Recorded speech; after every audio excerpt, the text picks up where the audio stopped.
Shoptalk number 11. 11! What is that? How many fingers is that? Oh, yeah, that makes sense. 11. Alright. Cool. Yeah. Yeah, because I have a hard time when I hold up my... Trying to figure out which side is which. No. How to make 11. Out of 10 fingers. Out of 10 fingers. Yeah. Anyways, Maybe man saw it. Whoa. Speaking of safety. Not very. Yeah. Today we thought we'd talk about a couple different things. Yeah. Maybe a little bit. Yeah, actually, to give you some insight, if you want to grab your guitar. Oh, yeah, cheers to another Friday, everybody. Yeah, hope your guitars played well and all the other stuff. Yeah. Hope your lives played well. Yeah.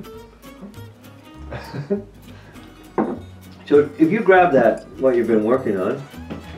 So, just hold it up for them to see. You can see here, Zach's got a front and then on the back of all done by hand, penciled in, and then wood Burned in yeah. into the top and the back. Wood burn, yeah.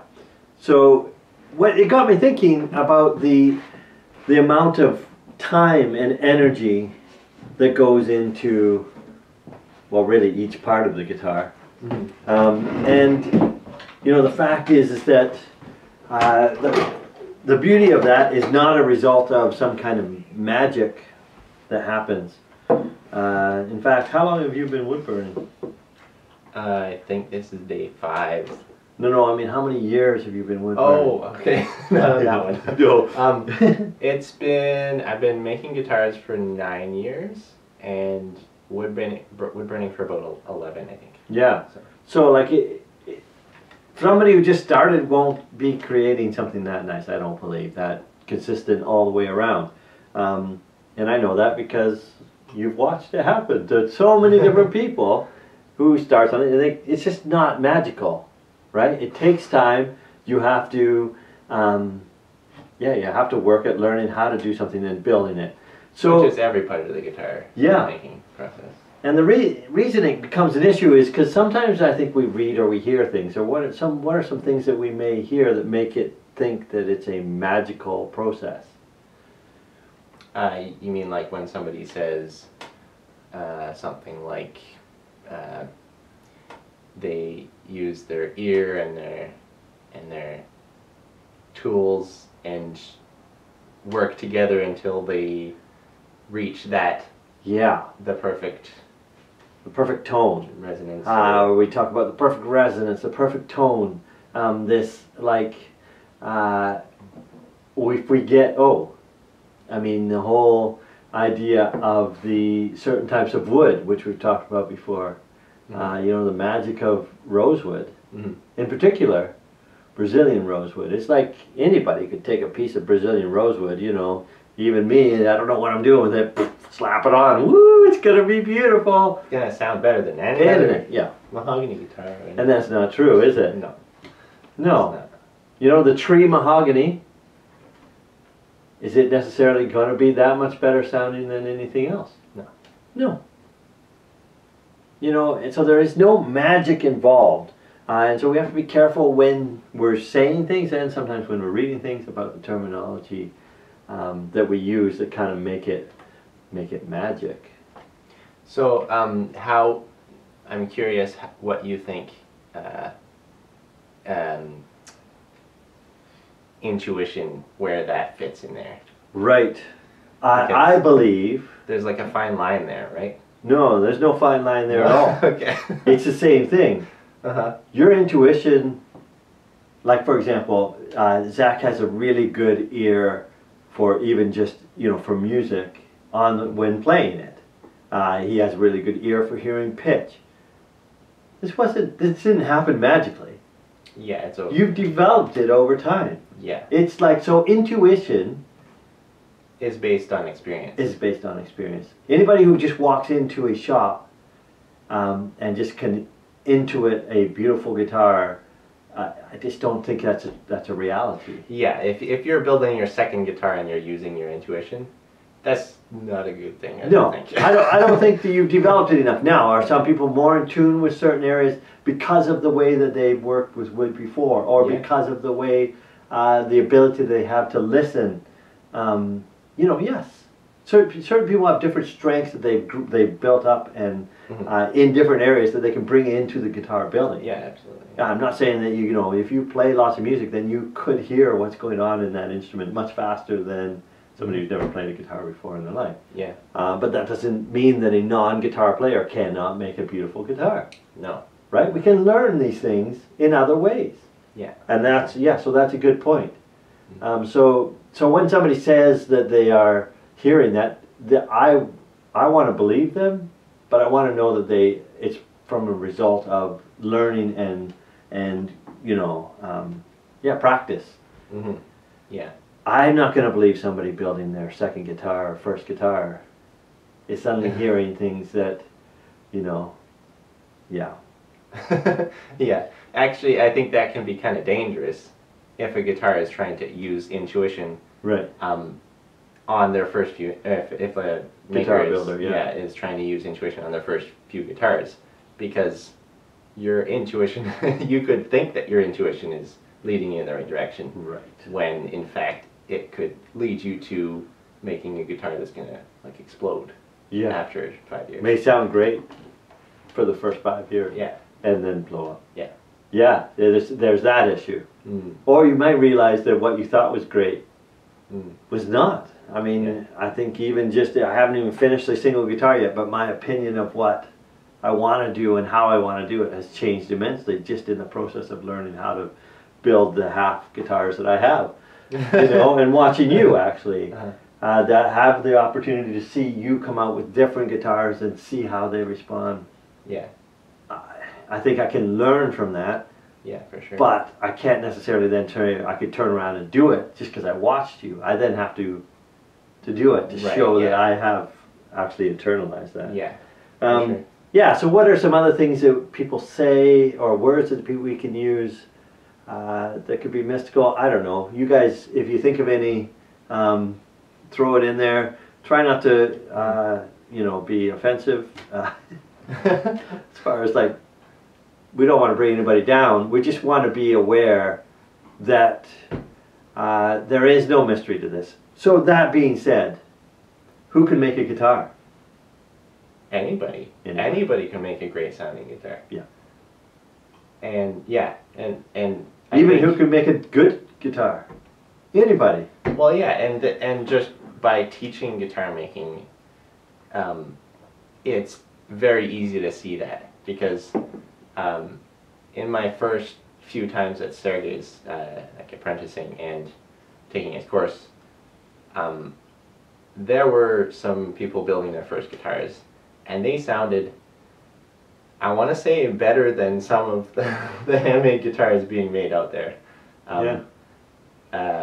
And those are people that are just making their first guitar. No, they may be benefiting from some, well, we know they are, benefiting from the intuition and the experience and the know-how of a very well-experienced builder. Yes, definitely. Which is great. This is why we encourage people to, if you want to build guitars, to learn from somebody. It is something that's worth apprenticing or taking courses for. If you want to try it though on your own, go ahead. Yeah. I mean, you're just going to have to learn some things on your own that somebody else may be able to walk you through. And I think the learning curve is a lot longer. It's a longer process. Well, yeah, way steeper hill. Yeah. I would think. But there is still things that I do, even though you tell me not to. Just so I have to figure it out for myself. Yeah. I mean, and that's okay. But yeah, there are other things that I've been able to gain from you doing it already in the past. Yeah. Yeah. So yeah, be encouraged. If you want to build a guitar, you can build it. You want to build a great guitar? It's going to take some work and some practice. And that being said, you know, what are some... He's been doing this, what did you say, 5 days now? Yeah. He's been working on that. because you had to sketch it all out by pencil first. I don't want to give away your secrets, but that's what he did. And he used this magic tool that just like magically he could just push down and boom, it just came out. It was beautiful. Like a laser engraver? Yeah, like it was just like done. You know? Yeah. In fact, he just did copy and paste and it did it on the back as well. We are in a copy and paste world, which is great. Copy and paste when you can, because we've got, that gives you more time to spend building guitars. Yeah.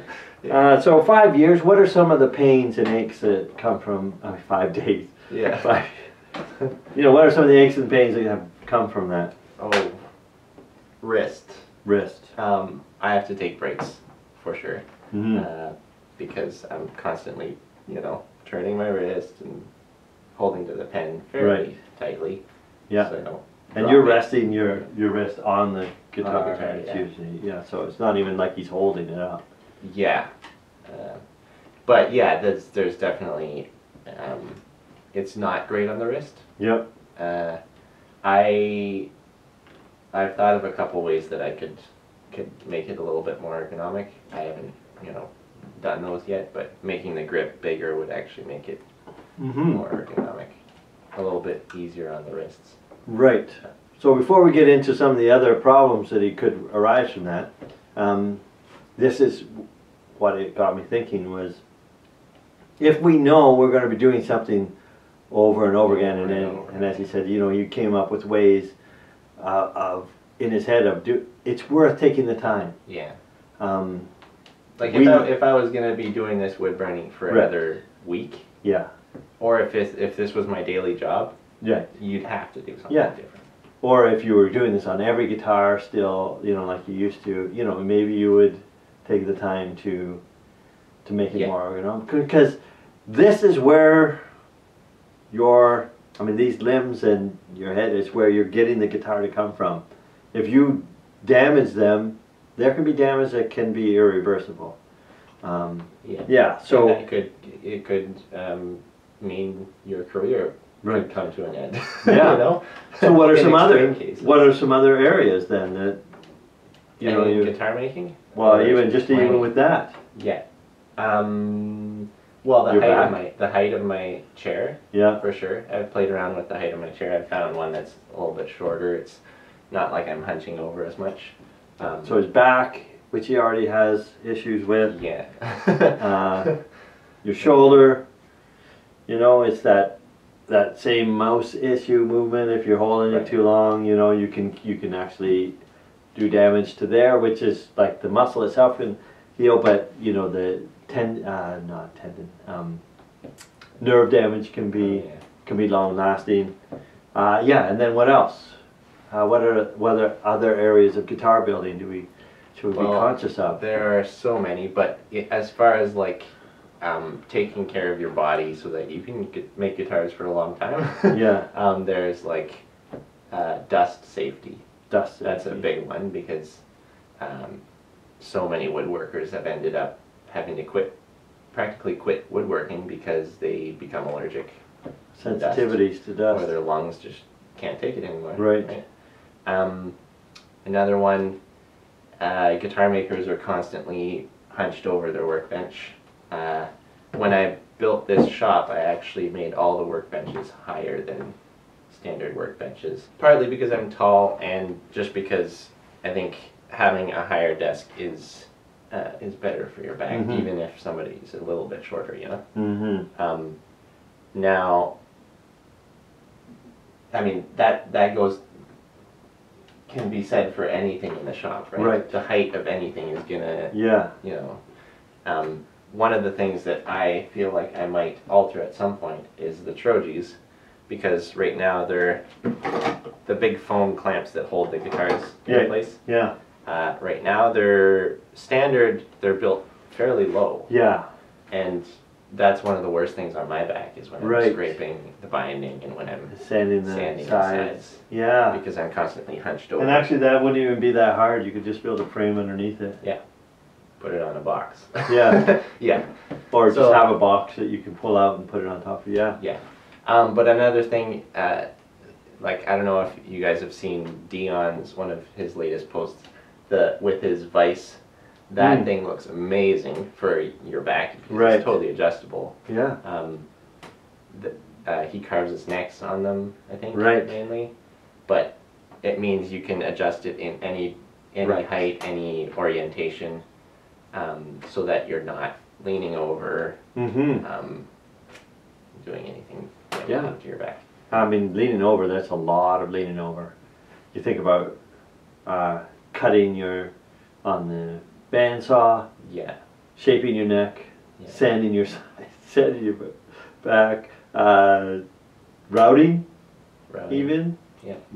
Crunch down, like trying to get a lot of tension. like just so being aware of that, of course, doing stretches, those of you who know more about the body you can find out about that from somewhere. It's worth looking into. But yeah, taking care of yourself and not we're not going to be young forever. We need to take care of ourselves. One other one that I'd recommend is making sure that your humidifiers and your dehumidifiers are like fairly clean, because there's Legionnaire's disease, which is supposedly not a great disease. What's it come from? How many diseases are great? I don't know. What does it come from? Yeah. I think it's just the bacteria in the. I don't know too much about it, but I got genius disease, and that was good. Oh, that's about the only disease you can get that's worth getting. You think it's good? Well, I am smart enough to know that was a good one. Yeah, that's why you don't like it. I don't have that disease. Cool. So this is what was on my ear protection. Yes. Ears and eyes. Yes, for sure. And actually, the mask thing, I mean, we cannot stress enough, because I know the temptation, because it's pain. It's pain in the neck. Yeah. I hate wearing a mask. Ventilation. It can be, if you're really struggling with wearing a mask. Dust collection. Working in a ventilated area, you're not going to be breathing in. Yeah, your eyes and your ears. I think should go without saying, but yeah. Yeah, router bits and stuff. You gotta make sure your eyes are protected. Yeah, and we haven't even talked about because it seems obvious. Like, don't router your hand, bandsaw your arm, those kind of things. Those are obvious ones, but I think these little. I wonder if there is something to be said for that. Yeah. And that's just thinking through the process before you do it, right? Always. So I'm constantly, if I'm gonna do something with the machine, I'm constantly thinking, okay, how could this go wrong? Right. And if there's something that could happen, okay, I gotta approach it differently, or set up the fence in a certain way so that it doesn't happen that way. Right. So preventative measures, or just thinking about it ahead of time. Right, and that's what I'm saying. What if we applied, because we do that, more likely to do that with those more extreme chances. Yeah. We don't do that as much with I can complain that, my wrist was getting sore, but that's okay.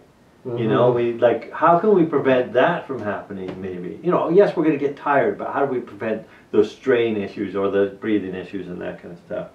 Yeah. Thinking through not only the immediate danger, but the future possibilities for long-term damage. Yeah, it's worth doing. Being wise in the shop.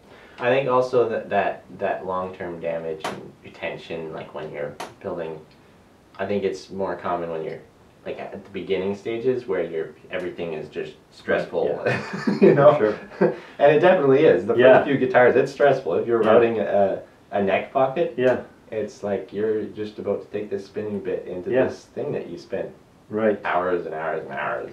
Yeah, or else it might catch it and then fly out and take your arm off. I don't know. I don't think about these things. Cool. There was another one. What was it? I was thinking of? Foot protection. Foot protection. That's one that I don't take too seriously in the shop. Right. He doesn't care. He can work on his seat, so he doesn't have to be. No. I like being barefoot, so that's, and I think a lot of guitar makers like being barefoot. Well, I think everybody should like being barefoot. Yeah, I guess. See how I said should? Should. Yeah, I don't right. think everybody does. Yeah. Yeah, I think it's worthwhile though, when you've got a chisel, at least be aware of that. You know, don't drop it on your feet. I say practice. Hold the chisel, drop it, and practice getting your feet out of the way.